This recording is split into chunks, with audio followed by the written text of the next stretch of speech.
ꯅꯨꯡꯁꯤꯕꯤꯗꯨꯅ Manipuri entertainment ꯆꯦꯅꯦꯜꯕꯨ subscribe ꯑꯃꯁꯨꯡ like ꯇꯧꯕꯤꯔꯝꯃꯨ꯫ ꯃꯌꯥꯝ ꯉꯁꯤꯗꯤ ꯏꯟꯗꯤꯌꯥꯒꯤ ꯃꯅꯨꯡꯗ ꯈ꯭ꯋꯥꯏꯗꯒꯤ ꯇꯝꯅꯕ ꯔꯦꯜꯋꯦ ꯁ꯭ꯇꯦꯁꯟ ꯑꯃꯒꯤ ꯋꯥꯔꯤ ꯑꯃꯗꯤ ꯑꯁꯦꯡꯕ ꯑꯣꯏꯅ ꯊꯣꯛꯈꯤꯕ ꯋꯥꯔꯤ ꯑꯃ ꯃꯌꯥꯝꯒꯤꯗꯃꯛꯇ ꯄꯨꯖꯔꯛꯂꯤ꯫ ꯑꯗꯨꯗꯤ ꯃꯌꯥꯝ ꯋꯥꯔꯤ ꯑꯁꯤ ꯍꯧꯖꯔꯒꯦ꯫ ꯏꯟꯗꯤꯌꯥꯒꯤ ꯃꯐꯝ ꯈꯔꯗ ꯉꯁꯤꯁꯨ ꯑꯉꯛꯄ ꯑꯀꯤꯕ ꯊꯧꯗꯣꯛ ꯀꯌꯥ ꯃꯔꯣꯝ ꯑꯃꯒꯤ ꯋꯥꯔꯤ ꯂꯩ꯫ ꯋꯥꯔꯤꯁꯤꯡ ꯑꯗꯨꯒꯤ ꯃꯔꯛꯇ ꯕꯦꯒꯨꯟ ꯀꯨꯗꯥꯔ ꯍꯥꯏꯔꯤꯕ ꯃꯐꯝ ꯑꯁꯤꯁꯨ ꯑꯃꯅꯤ꯫ ꯕꯦꯒꯨꯟ ꯀꯨꯗꯥꯔ ꯍꯥꯏꯔꯤꯕ ꯃꯐꯝ ꯑꯁꯤ ꯋꯦꯁ ꯕꯦꯡꯒꯣꯜꯒꯤ ꯃꯅꯨꯡ ꯆꯟꯅ ꯂꯩꯕ ꯈꯨꯡꯒꯪ ꯃꯆꯥ ꯑꯃꯅꯤ꯫ ꯑꯁꯨꯝꯅ ꯈꯨꯡꯒꯪ ꯑꯗꯨꯒꯤ ꯃꯤꯑꯣꯏꯁꯤꯡꯅ ꯃꯈꯣꯏꯅ ꯂꯩꯔꯤꯕ ꯈꯨꯡꯒꯪ ꯑꯗꯨꯗ ꯔꯦꯜꯋꯦ ꯁ꯭ꯇꯦꯁꯟ ꯑꯃꯠꯇ ꯁꯥꯕꯤꯌꯨ ꯍꯥꯏꯗꯨꯅ ꯃꯇꯝ ꯑꯗꯨꯗ ꯄꯥꯜꯂꯤꯕ ꯁꯔꯀꯥꯔ ꯑꯗꯨꯗ ꯍꯥꯏꯖꯔꯝꯃꯤ꯫ ꯃꯗꯨꯗꯒꯤ ꯕꯦꯒꯨꯟ ꯀꯨꯗꯥꯔ ꯍꯥꯏꯔꯤꯕ ꯈꯨꯡꯒꯪ ꯑꯁꯤꯗ ꯔꯦꯜꯋꯦ ꯁ꯭ꯇꯦꯁꯟ ꯑꯁꯤ ꯁꯥꯅꯕ ꯁꯦꯝ ꯁꯥꯕ ꯍꯧꯔꯛꯈꯤ꯫ ꯑꯁꯨꯝꯅ ꯔꯦꯜꯋꯦ ꯁ꯭ꯇꯦꯁꯟ ꯑꯁꯤ ꯁꯥꯕ ꯍꯦꯛ ꯍꯧꯔꯛꯄꯗ ꯕꯦꯒꯨꯟ ꯀꯨꯗꯥꯔ ꯍꯥꯏꯔꯤꯕ ꯈꯨꯡꯒꯪ ꯑꯁꯤꯗ ꯅꯨꯃꯤꯗꯥꯡꯒꯤ ꯃꯇꯝꯗ ꯅꯨꯄꯤ ꯑꯃꯅ ꯍꯤꯛꯅ ꯀꯞꯄꯒꯤ ꯈꯣꯟꯖꯦꯜ ꯑꯃ ꯃꯈꯣꯏꯅ ꯁꯥꯔꯤꯕ ꯔꯦꯜꯋꯦ ꯁ꯭ꯇꯦꯁꯟ ꯑꯗꯣꯝꯗꯒꯤ ꯇꯥꯔꯛꯈꯤ꯫ ꯃꯗꯨꯗꯒꯤ ꯈꯨꯡꯒꯪ ꯑꯗꯨꯗ ꯂꯩꯔꯤꯕ ꯃꯤꯑꯣꯏꯁꯤꯡꯁꯨ ꯑꯉꯛꯄ ꯑꯀꯤꯕ ꯑꯃ ꯐꯥꯎꯔꯝꯃꯤ꯫ ꯑꯁꯨꯝꯅ ꯅꯨꯃꯤꯗꯥꯡꯒꯤ ꯃꯇꯝꯗ ꯀꯅꯥꯅꯅꯣ ꯀꯔꯤꯅꯣ ꯈꯪꯗꯕ ꯅꯨꯄꯤ ꯑꯃꯅ ꯀꯞꯄꯒꯤ ꯈꯣꯟꯖꯦꯜ ꯑꯗꯨ ꯁꯨꯝ ꯇꯠꯇꯅ ꯇꯥꯁꯜꯂꯛꯄꯗꯒꯤ ꯈꯨꯡꯒꯪ ꯑꯗꯨꯗ ꯂꯩꯔꯤꯕ ꯃꯤꯑꯣꯏꯁꯤꯡꯁꯨ ꯅꯧꯅ ꯁꯥꯔꯤꯕ ꯔꯦꯜꯋꯦ ꯁ꯭ꯇꯦꯁꯟ ꯑꯗꯨ ꯃꯇꯝ ꯈꯔ ꯁꯥꯕ ꯂꯦꯞꯄꯝꯃꯤ꯫ ꯃꯗꯨꯗꯒꯤ ꯃꯈꯣꯏꯒꯤ ꯈꯨꯡꯒꯪꯗꯨꯕꯨ ꯀꯣꯜꯂꯤꯕ MLA ꯑꯗꯨꯅ ꯈꯨꯡꯒꯪ ꯑꯗꯨꯒꯤ ꯃꯤꯑꯣꯏꯁꯤꯡꯗ ꯑꯁꯨꯝꯅ ꯍꯪꯉꯝꯃꯤ,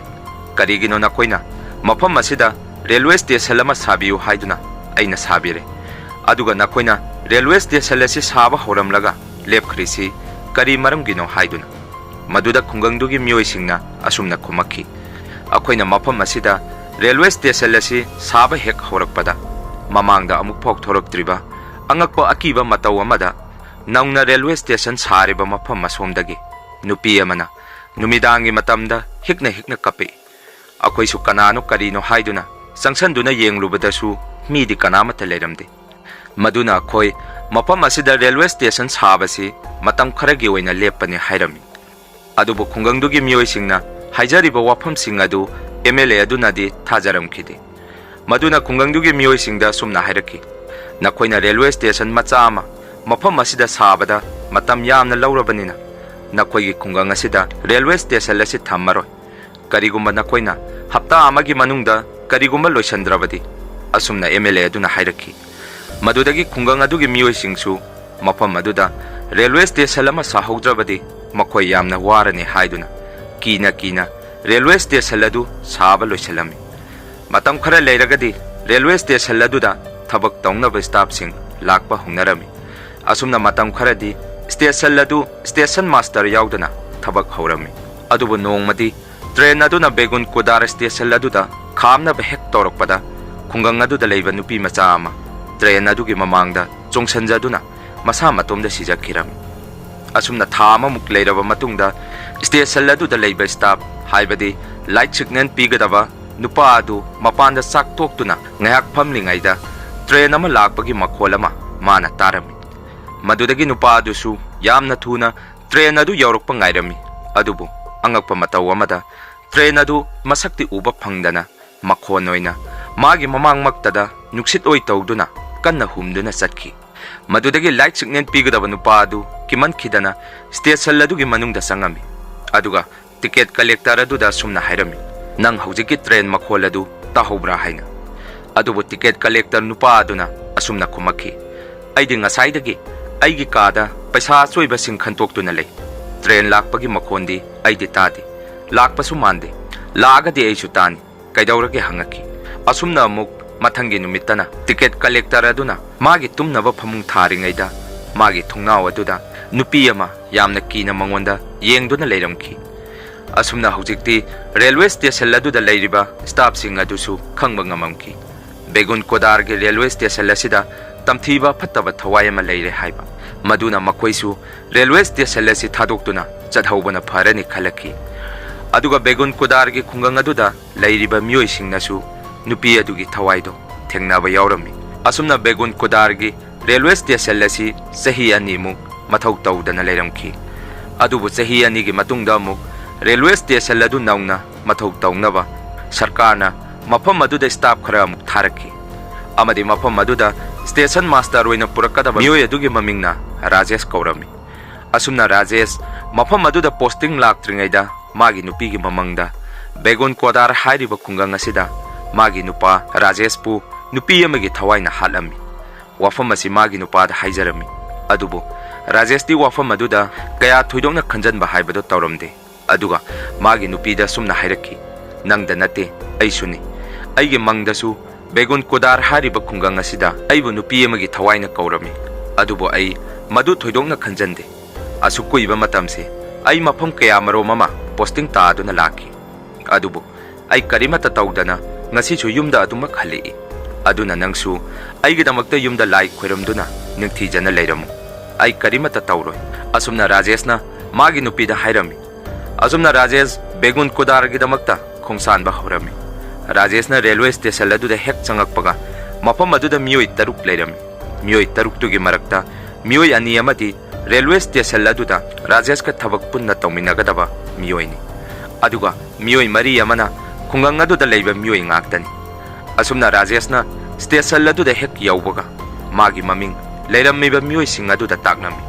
adubu khungang adugi miyoi singna Rajesh ke team aduda karigumba wafum khara hainingbagum tawrami adubu numit adudadi karimata phungdoklangkhidi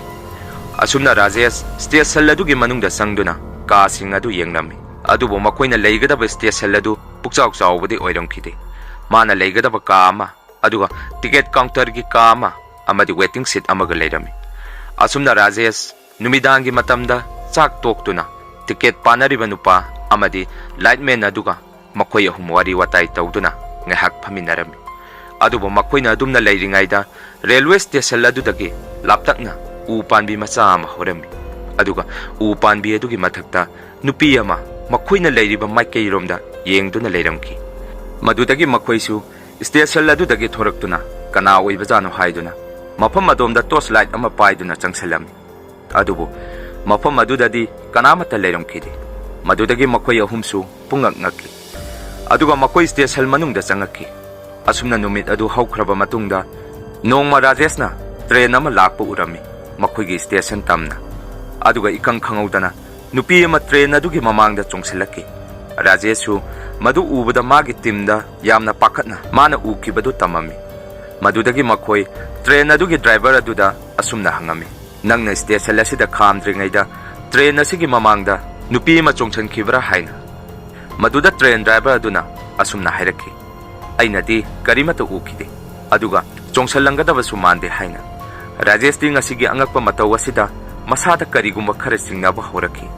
asumna matang khara leiraga amu Rajeshna kanna thaurakliba train amagi nakanda nupi ama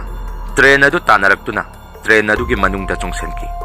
handaksu Rajesh masada kibana thumatkirami madudagi Rajeshna magi station aduda leiba staff sing aduda nakoi mafam asida nupi ama marak marakta thengnabra train ama hek lakpaga matam pumbada train adugi matungda nupi amana hekta tanare aidi tattana ure nakoide ubra haiduna maduda staff sing aduna sumna khumaki sir akoidi karimata thengnade nansu sarna nupi ama train asigi makhada chongsenki hai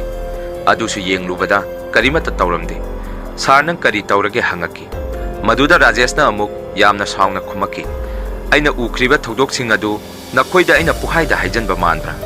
masige railway station asi kariguma tamthiba butkumba natraga sikhraba thawayama mafam asida lei nakoisu nongmadi aina thengnariba uriba asigumna nakoisu nongmadi thengnarakani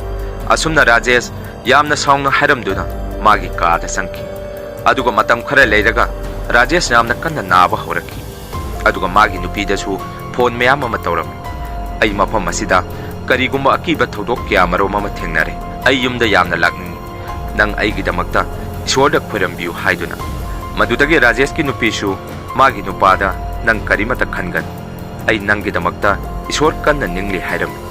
asumna Rajesh nupi adugi thawai adu thengnarakpadagi masada kanna naba horakhi aduga matam khara leiraga Rajesh lekkanaba ngamdana siki adubo Rajesh ki thodok asigi warisi khungang aduda leiba miyoi sing adunadi khanglamki nupi adugi thawai do okna rubadagi masi khibani haiba asumna Rajesh leikhidaba matungdagidi railway station aduda leiba staff atei sing adusu nupi adugi thawai adu nongma nongmagi thengnaba horakhi Madudagi makhoi railway station adu thadok tuna satki. Madudagi station adugi akiba wari asi khangnarakpadagi Begun Kodar ge railway station asida train amata khamamkidi. Mafam adu hek yaurokpaga train adu bu tonglakliba passenger singsu masada yamna kiram. Train adu ge thongnaw phawda mamai leithoktuna yengnaram kidi. Asumna matam khara leiraga amu train adu da tongakpa passenger amasu train adu ge thongjin banda leptuna churup thakningaida train adu dagi ta adu na siki. Maduda uhoba myoi khara na asumna hairaki.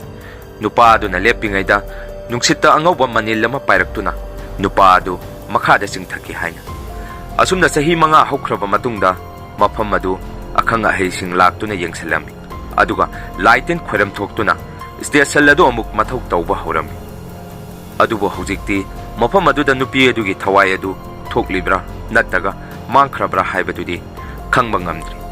Mayam wari asi matang asaida loijare. Wari sibu nungai birabadi